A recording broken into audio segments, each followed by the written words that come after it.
If your goal is to sound more natural in any language that you're studying, one of the things I would encourage you to begin by looking at is where are your thought groups? When we talk, we don't talk one word at a time. We do not talk like this. We talk like this. We join words together. There are words that when we say one word, there's another word that commonly goes with it.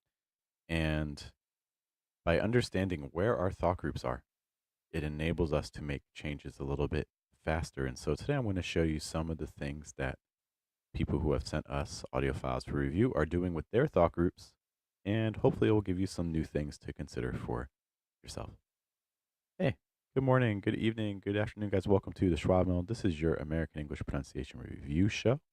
Over here at Fluent American, we take audio files that you send to us. We have a free group on Telegram where people can do just that.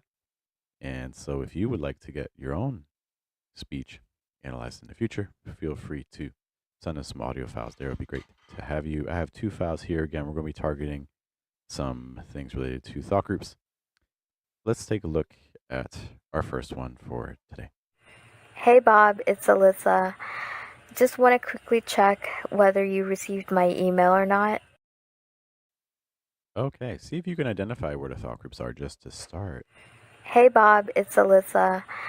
Just want to quickly check whether you received my email or not.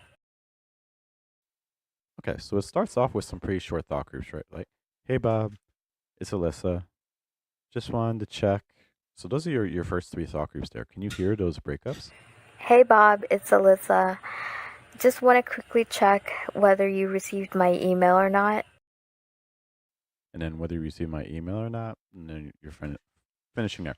So one of the things I want you to notice is one, that those are the thought groups that I'm hearing. It's a bit of a subjective exercise. So if you're hearing some slightly different ones, that's okay too. But those are the thought groups I'm hearing. When you're talking, are you able to know where your own thought groups are? It's really helpful because from an American English perspective, there's a lot of change that happens when you change thought groups. And I hear a lot of those changes happening in this audio file here. Let's demonstrate. Hey Bob, it's Alyssa. So you see, hey Bob, it's Alyssa. What's happening there? Well, when we change thought groups in American English, one of the changes that typically occurs is pitch related. So notice that we're starting a little higher. Hey Bob, then we're dropping a pitch.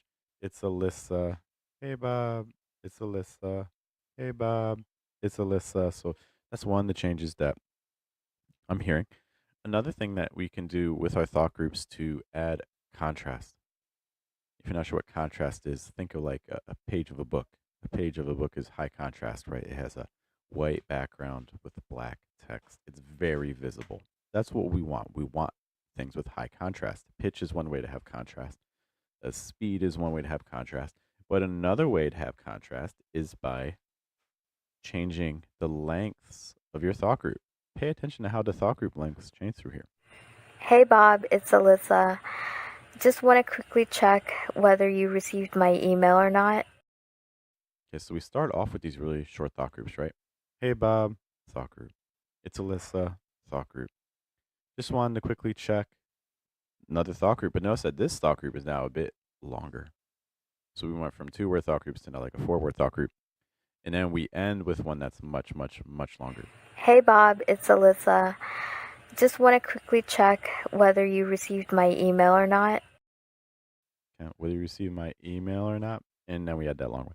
So one of the things that helps this speech sound more natural, because I think this audio file sounds pretty good, is by that variation in the thought group lengths. That really contributes a lot to giving us a sound that we are looking for when it comes to American English pronunciation. Okay, so I want you to just kind of notice all the thought groups there. If you have other questions about this audio file specifically, be sure to let me know. But overall, I thought this one sounded very good. Let's take a listen to our second audio file for today. And thanks to everyone who's been sending audio files and even videos, as in this case. It's greatly appreciated. It's hard to have a pronunciation review show if there's nothing to review. So I appreciate you guys doing that. Let's take a listen to our second clip. So you have to be consistent. Without being consistent, you were not improving, okay? Okay, let's see what we notice again about the thought groups here. So you have to be consistent. Without being consistent, you were not improving, okay? Okay, Just a real quick note. Let's talk about word stress. So we have the word consistent. In American English, the stress is going to fall on consistent. We have to be really careful because stress patterns that are frequent in North America may be stress patterns that are different in your own countries. Okay, so we have to be careful with when it comes to American English because you could be saying the perfect word, the right word, but if you stress a different syllable than what people in an area expect, it can make understanding and comprehension much more challenging. So just watch out for that. But let's take a listen to what's happening with the thought groups here. So you have to be consistent. Without being consistent, you were not improving, okay? Without being consistent, you are not improving, okay? So one of the things that we're seeing in this audio file compared to the previous audio file, and I wanted to have these two together so that way we could compare. And I'm not, uh, it's not about good or bad. It's I want you to notice the difference between them. One, the big difference is between this audio file and the previous one is in the previous one we saw different thought group lengths. One thought group may have been 2 words, another thought group was like 4 words, and then we had another thought group that had like 7, 8 words.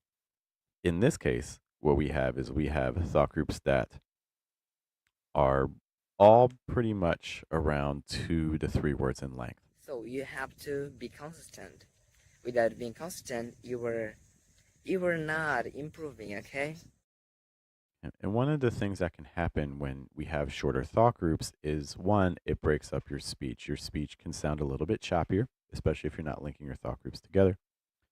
It can cause you to get stuck around certain pitch ranges. This is extremely frequent among, honestly, most students that come to me, is that we are just repeating the same pitch ranges over and over again because it's very easy to do that. When I stress every other word, it ends up sounding almost like this. Do you see this pattern is not like in English?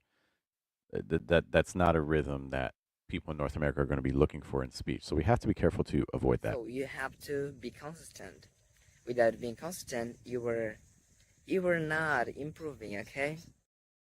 Yeah, so that's if I were looking for something to change in this audio file or something that I would consider working on, I would say, hey, can we make up a new pattern for our thought groups? Maybe some of our thought groups can be short. I don't have a problem with that, but can we make some of them longer? So you have to be consistent.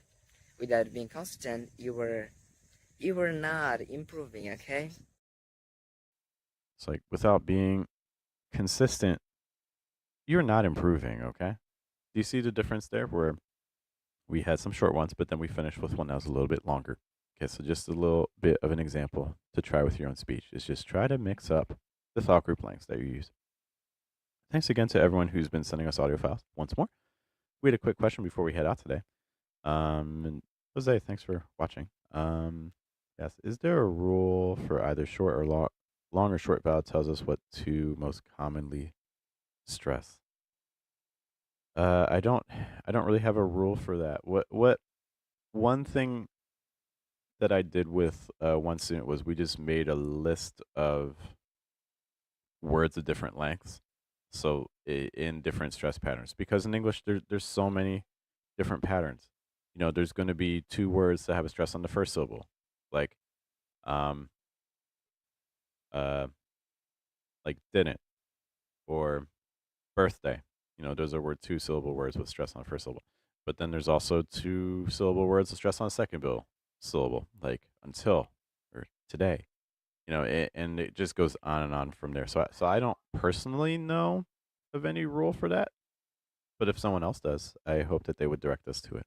Okay, but that is a really good question. All right, guys, with that, I do have to run, but hey, thank you so much for hanging out with me. There's a lot of pronunciation resources out there. I'm very much aware of that. So the fact you spent a little bit of time out of your day here with me is appreciated. I hope you guys have a good day, have a good night, and a good afternoon. You all take care.